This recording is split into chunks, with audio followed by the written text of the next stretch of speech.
iHeartRadio presents Podversations, a weekly discussion with the biggest names and influencers in podcasting. Welcome to the iHeart Speaker Series. I'm Will Pearson, Chief Operating Officer of the iHeartPodcast Network. It's always good to be good with you guys. As always, we love having these great conversations with our brilliant creators, our podcasters, our producers, and today is no different. We are actually joined today by Nicole Lapin, who is the host of Money Rehab. We, of course, know it's been a very strange year for all of us, and we all need good financial advice in such a strange time, whether it's negotiating rent, thinking about our side hustles, looking at investment properties, all the things that we're thinking about during such a strange time.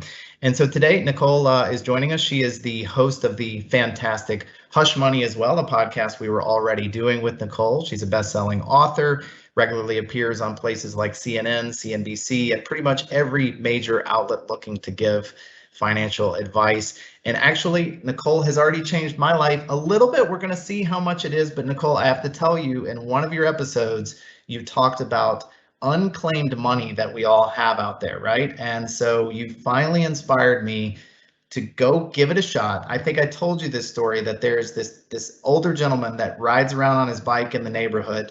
This may be a little strange, but he actually likes to put in the names of his neighbors into the systems online to see who might have unclaimed property and then to inform him. And so when I'm out on a jog and I pass him, he always likes to tell me, Will, you have unclaimed property or unclaimed money out there. You need to go get it. And I would always ignore him until your episode, and I have filed it, and I've been told in 5 to 7 weeks, I'm going to find out how much money that is. So I'll let you know what happens. Please do. I'm waiting with bated breath. I can't wait to hear what the amount is. And that, by the way, only happens in Alabama, I think. Yes. I don't see any people riding around the mean streets of LA telling me I might have unclaimed money.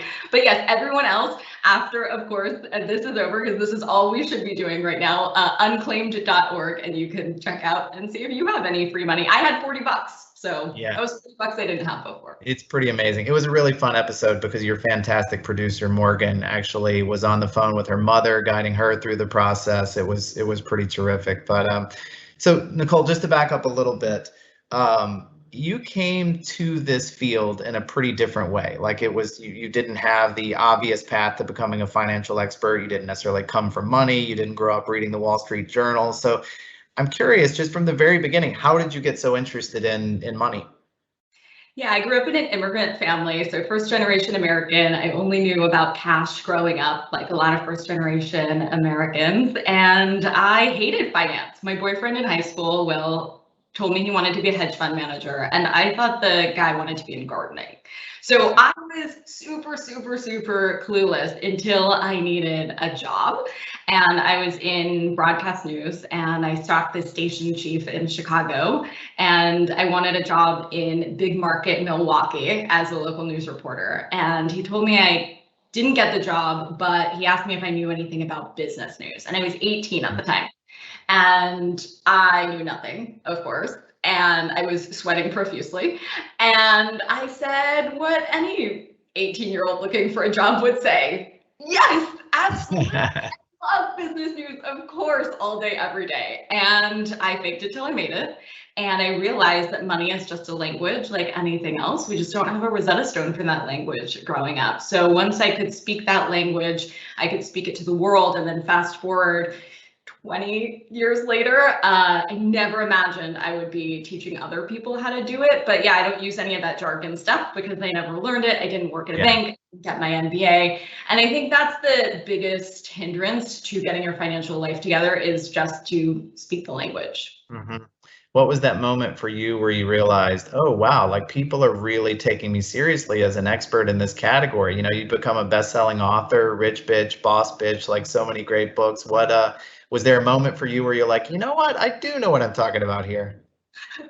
Well, yeah. So of course I learned very quickly what I was talking about and giving financial advice to old rich white dudes on CNBC, anchoring the early morning show, and Bloomberg and CNN during the financial crisis. And then I realized that that's actually not my audience. So I was in network television news for a decade, and I wanted to speak to my former self, that girl who was smiling and nodding and not joining basic money conversations because she was too intimidated and too scared. Yeah. So then I launched Rich Bitch, and I thought, okay, either people are going to love this or they are going to hate it. But either way, there are going to be feelings about the first finance book that swears. By the way, I didn't know I was doing that at the time. I didn't know I was sort of disrupting this category. I just thought it was a way to get the spinach down to the audience that needs it most with a whole bunch of candy on top. And it hit the New York Times bestseller list right away. It sold out. It became this thing that honestly surprised me. And one book became 2 books, became 3 books. Now I'm launching my 4th in January as part of a 7-book deal, which will be 10. That's a lot of books, Nicole. Yeah. It's not a lot of books. That's fantastic. So in your podcast now, Money Rehab, which is a daily podcast, which is also a lot to keep up with. But what we realized during this time of so much uncertainty is that people were looking for this advice in their daily rhythm, and so much that they're wanting to learn about. One of the things I love that you do is every few episodes you'll do what you call a change maker episode, where you'll interview some pretty big public figure. It might be like a Rebecca Minkoff or the Points Guy or Katie Cassidy, just hearing from them, like the advice they would have given themselves, or the conversations they wish they could have had with themselves before they made it. I'm curious in some of those, like what have you learned? What has surprised you in some of those conversations? Well, I wanted to do these segments because they are aspirational, but also really, really honest. Like, these are folks that I don't let get away with the sound bites, and they open up about the debt they were in, or in some cases like Rebecca Minkoff, she's super honest about the debt she is still in. And I think that just shows all of us that we all have problems. I realized that the way to open up this conversation was to go first about my embarrassing money stories, and I have plenty of them to fill 10 books with. And so once somebody goes first, you feel like, oh, I have license now to do the same thing. And so the only problem you can't fix is the one you don't admit you have. And it's really, really refreshing to see people who you think have it all together still struggling with something with money. Yeah. Well, there's been lots of crazy financial news over the past year. It's been such a weird moment. And of course, one of the big stories of the year has been the GameStop story. And actually, in one of your episodes, you talked to the Redditor, one of the guys that just made millions off of this situation. Tell me a little bit about that conversation. What was that like, and what did you learn from that? So this is probably the biggest financial story of the year, right? This GameStop idea that really, democratized what we thought the financial markets are. And a bunch of flash mobbers, Redditors, beat the hedge fund guys at their own game. And it was awesome to hear from somebody who made millions of dollars more than he had ever made at his job. And it showed me this newfound interest in the financial markets, in investing. I mean, I was harassing you for I don't know how long, telling you we have to do a daily show, because this is the time that people really, really not only need to care about it from, the start of the pandemic, where people were scared. If they had an emergency fund, it was being depleted. If they didn't, they now realize, like, duh, Nicole, all the times you've told me I need an emergency fund, I get it now. And there were so many questions that we just couldn't handle on Hush Money during, a weekly or bi-weekly show. And I thought that these are the types of questions that are not only in the zeitgeist, but so important to address that on. Yeah, for sure. Speaking of questions, as always, you guys can type in questions. We'll take a look at those, get to as many as we possibly can for Nicole. But when we think about questions that come in from your listeners, you're frequently getting those questions. They often inspire the types of episodes or the topics that you guys cover in the podcast. I'm curious, because you've been getting questions for so long, as the pandemic's been going on, how has that changed? Like, what are people asking differently? What kind of financial advice are they looking for now that maybe they weren't asking as much about, pre-pandemic? Well, a lot of it is still being written, right? So as soon as you get your financial life together and you can speak this language, which, by the way, in the back of my books, I rewrite financial dictionaries, which means I'm super cool. That's what I did Right. on the weekends. And then there are just new words that pop up, like NFTs. Yes. Like, who knew that those were going to be financial terms? So we're also learning this together. And I think right now there are a lot of questions about those terms that are in the news. There are a lot of questions about basic investing, because I think there's this realization that yes, you can and should budget. Yes, you can and should save, but that will never grow wealth. And basic investing is what will grow wealth. And it's really easy. I could do it. Anyone could do it. And I'm really honest about how I messed up every step along the way. But ultimately, I'm the least likely person to be able to do this. So it's not that serious. And by the way, the math stuff, as you know, to get your financial life together is something a fifth grader can do. That's often the excuse, but it's the humanities part, it's the relationships part that really trips us up. It's talking to our significant other about money, about prenups, getting our friend to pay us back, negotiating our rent, negotiating our salary. And I like to talk listeners through those conversations and even let them be flies on the wall, so to speak, while I'm having my own conversations so they can hear how that goes. Because I think in theory, we know we need to negotiate. We know we need to have these hard money talks, but we kind of don't even know where to start. So again, I take it for the team. Well, when you say hard money talks, it's actually one of the questions that came in almost immediately, which is something that you guys talked about a good bit in Hush Money, is why do you think people are so intimidated by the topic of money? It is a really good question. Like, why is it something that is considered hush hush and is just a tough thing for people to talk about? It is so loaded, right? It's a mind, you know what? I don't know if I'm allowed to say that here. If you have it or if you don't, right? You're embarrassed if you don't have it, you're embarrassed if you do have it. And ultimately, our show and everything I stand for is about empowerment and understanding. And money is just a tool to do that. Yeah. So figuring out the life you want and then reverse engineering to figure out how to get the money to live the life you want and realize that goals have price tags is the way to cure that intimidation, because you're bringing it back to goals that you want. And I often say create sub savings accounts and put like Will's Mexico vacation as one of them. So you're saving toward that actual thing instead of feeling like you're always paying a bill, like you're always being taxed, like you're always having to save a nickel and dime. I really approach finance from a place of aspiration, not deprivation. And I believe that if you look at your finances like a diet, a regular diet feels really scary, like a budget where, you hear a lot of traditional old school financial experts say, don't buy a latte, clip coupons, curl in the fetal position, the apocalypse is coming. And I say, buy your latte. Allow yourself small indulgences so you don't binge later on. An eating plan for a regular diet is something sustainable. You allow yourself a Hershey's Kiss so you don't end up noshing on a big old hunk of chocolate cake in the middle of the night because you're so hungry and you're so deprived. The same thing goes for a financial diet. So allow yourself a latte, because in the beginning of the year, a lot of folks will say to me, Nicole, you'll be so proud of me. I cut out the morning latte. And then come this time, they're like, so I was so good, cut out the morning latte. I got myself a Gucci purse to reward myself. And I'm like, if you just bought yourself a latte every single day. Just get the latte. Yeah, that's pretty funny. One of the things I love about the show is that you guys are also helping to clarify things that we see in the news. You mentioned NFTs a little while ago, these non-fungible tokens that everybody is reading about, everybody is talking about, and yet they, I think, are so confusing to most people. Maybe let's just take a second on that topic of NFTs. If you don't mind just explaining to the audience here, what are NFTs? Why have they become all the rage? And then maybe even where do you see it all going on that front?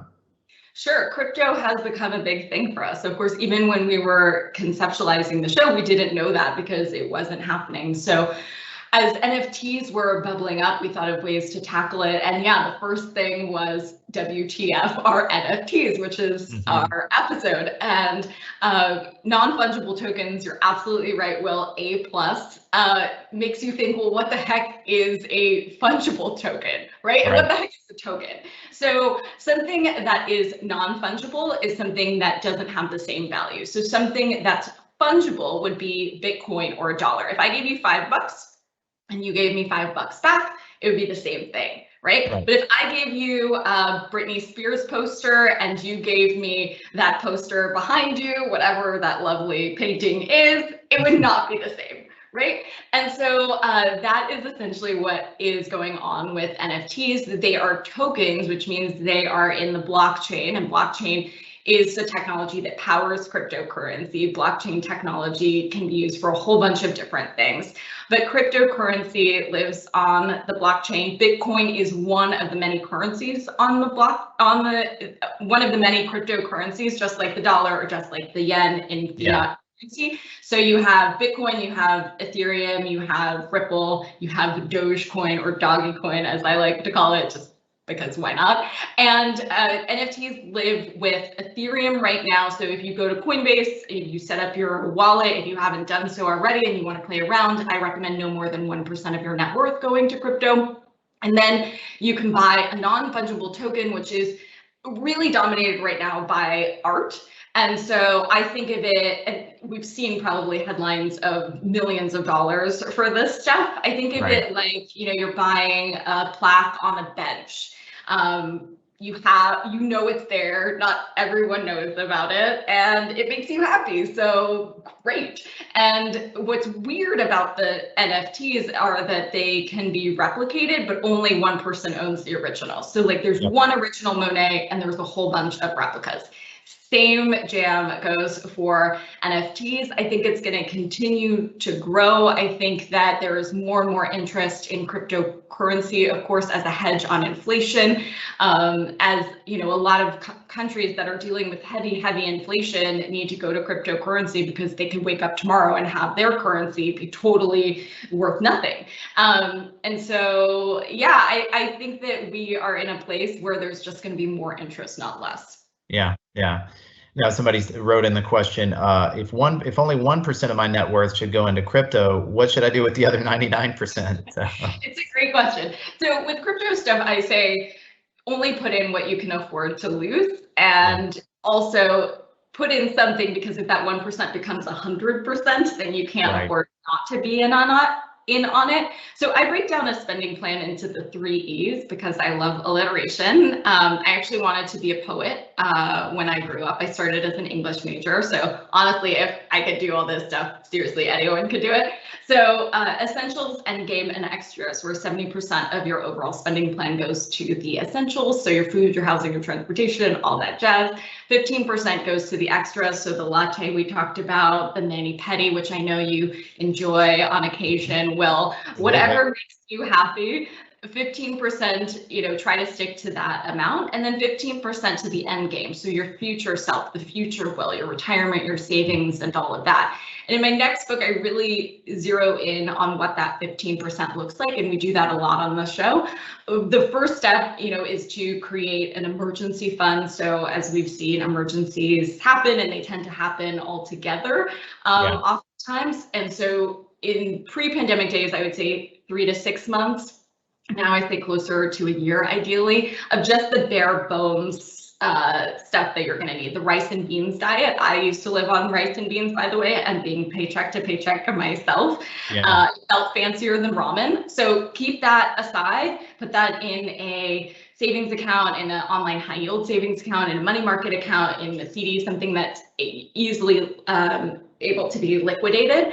And then beyond that, I talk about being, conservative to start with not Netflix and chilling, although you should Netflix and chill, because you should always also treat yourself, but index funds and chill. A lot of folks will ask me, forgive me, I have my own new little dog. She spits on my lap. Tell us who this is, first of all. This is Penny. This is one of our mascots. We have 2. One of our other amazing producers, Catherine, has another doggy coin. And so, we have another episode coming up on how much pets cost, because fur babies are very expensive. As you know, kids are very expensive. Fur babies are also expensive. But, in the beginning of the pandemic, people were like, do I buy Peloton? Do I buy Zoom? Do I buy, all of this speculative stuff? And I say, when you're getting into it, really just stick to the index funds. And if you don't know what an index is, just really quickly, it's what you hear in the news a lot. So the Dow, the S&P 500 are up, and NASDAQ is up. Those are indexes. And so if you're buying an index fund, you're basically buying a little bit of the S&P. Let's say if you're buying an S&P 500 index fund. And Warren Buffett, who's a pretty smart dude, said the best investment Americans can make are low-cost S&P 500 index funds, because rarely fund managers beat the market. And he's done pretty well for himself, so that's probably pretty good advice. Let's go back to the podcast and just the whole field of podcasting. You know, so you created your first podcast with us, Hush Money, and now Money Rehab. What is it about podcasts that you love? Why make a second podcast? Is there something different about what you can do in this space versus, you know, writing or your TV work or anything else that you're up to? Massive. True masochism. No, I think that you guys obviously are the leaders and have done such an amazing job with distribution and quality of content. And I think this is a medium that I was new to when I first started the first podcast. And I realized that there is so much power right now, and there's just so much more interest in audio and being audio first. And it was really, really fun for me to figure out how to tell these stories through audio. So having people, as I mentioned before, listen in on a negotiation I had with my own landlord, or for getting my own credit card APR down, or listening into a conversation trying to get my friend to pay me back. And so it's been really, really fun to rethink what this looks like for this medium and have it be as exciting, dare I say, because people are like, finance, dude, that's not exciting, as anything I've done in any other of the mediums. Yeah. What about topics that you guys have in the works? What are some things you've been either, you know, seeing bubbling up, or the types of questions that you're getting that you're wanting to cover in upcoming episodes? So many. We're looking at minimum wage, what's going on with that. Of course, Bank of America just increased their minimum wage in 2025. Amazon protests. We're really responding to what's going on in the news. Dogecoin or Dogecoin is one of our new episodes. I could not keep a straight face as I was going through that, but we try to bring a little levity to these conversations so you can at least be informed about them. And we really love to do interventions where I talk one-on-one with a listener and go through their problems, and they call in. And I think it's really helpful to hear the texture and the nuance for individuals' problems, because oftentimes, you know, we all have the same, but just a little bit of a different variation. And so that's been really rewarding, and we're going to do more of that and more WTF episodes, because, you know, listen, even people in financial services are confused. A lot of us are confused. We don't learn this stuff in school. We don't learn it at home usually. I didn't. And so at some point you have to put your big girl and big boy pants on and say, just because it's always been done a certain way, just because I was clueless before doesn't mean that's the way it always needs to be. Yeah. Well, and especially right now in a time where, you know, you're seeing even economists disagreeing on what's going to happen, you know, over the next 6 months, or the state of the economy right now, or the recent jobs reports, you know, a little bit certainly surprising for a lot of people. And so just a last question that came in from somebody in terms of how to think about the next 6 to 12 months as we hopefully exit this very strange period that has been, you know, pandemic life.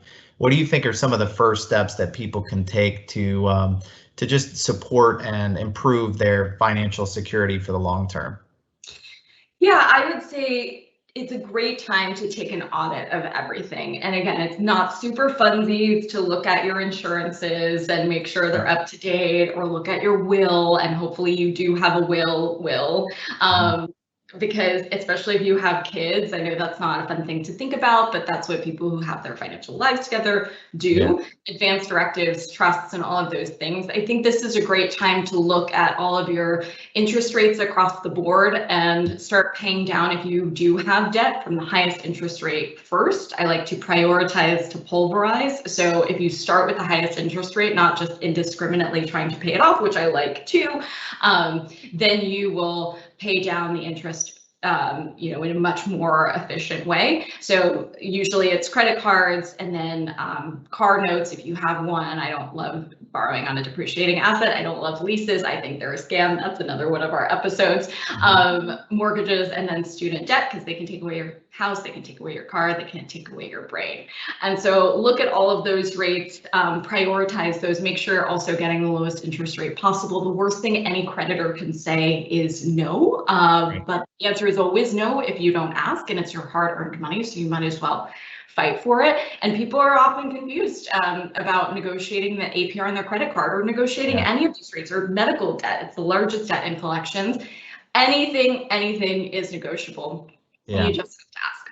Actually, I love that seems to be a recurring message and in the podcast when you've usually said the worst thing somebody can say in that sort of negotiation is no. And it's true. And I love that you sort of even exposed your own conversations in that sense when you were negotiating as well, negotiating your rent, which was such a fantastic episode. But again, Nicole, in a time like this, when we've lived through a very challenging past year, there's a ton of uncertainty and a lot of change.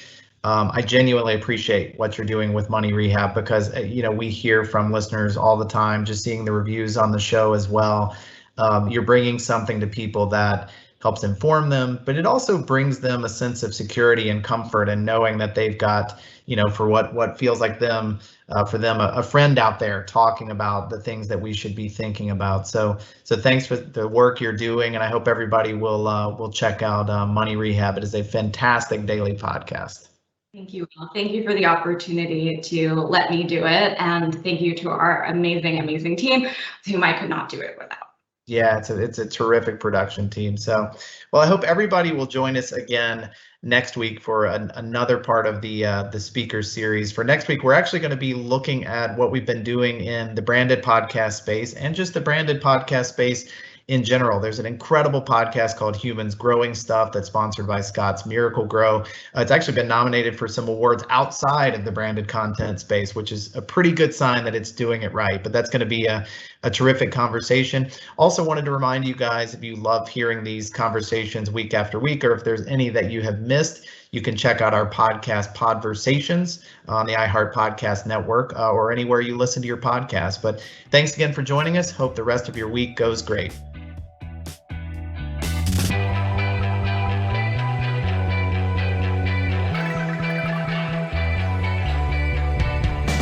Podversations is a production of iHeartRadio. You can find more from the biggest names in podcasting on the iHeartRadio app or wherever you get your podcasts.